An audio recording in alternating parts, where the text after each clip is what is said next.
తల్లి గురించి ఎవరో మాట్లాడారని ఆధారాలు ఇవ్వమనండి. ఇమీడియట్ గా యాక్షన్ తీసుకోకపోతే అప్పుడు అడగమనండి, ఇవ్వమనండి ఆధారాలు. అమ్మా సావిత్రి, వెళ్ళిపోయి బతికిపోయావు కానీ లేకపోతే నా చిట్టు చెల్లి గట్టి కాంపిటీషన్ ఇచ్చింది. ఇవ్వమనండి ఆధారాలు. ఒకసారి చూద్దామా?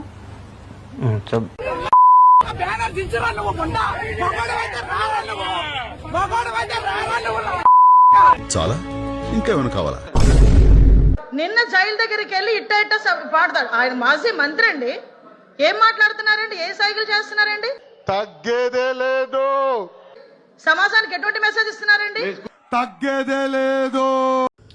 మేడం అనిత గారు, మన భారతదేశంలో ఉన్న ప్రజలందరూ ఒక 5 నిమిషాలు పార్టీ ఫీలింగ్ పక్కన పెట్టి వాళ్ళ చేతుల్లో ఉన్న సెల్ ఫోన్స్ మీ దగ్గర తీసుకొచ్చి ఆ అంబటి రాంబాబు గారి తల్లి గారిని తిట్టిన వీడియోలు తీసుకొచ్చి మీకు సబ్మిట్ చేస్తే మీ ఆఫీసులు కూడా సరిపోవండి.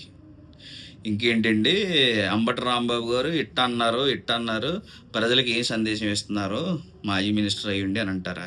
మరి లోకేష్ గారు ఇప్పుడు ప్రజెంట్ మినిస్టర్ కదండి, ఆయన కూడా ఇట్టా అన్నాడు కదా, ఆయన ఏ సందేశం ఇస్తున్నాడు? అంటే మనం చేస్తే సంసారం జై భీమ్ జై జగన్.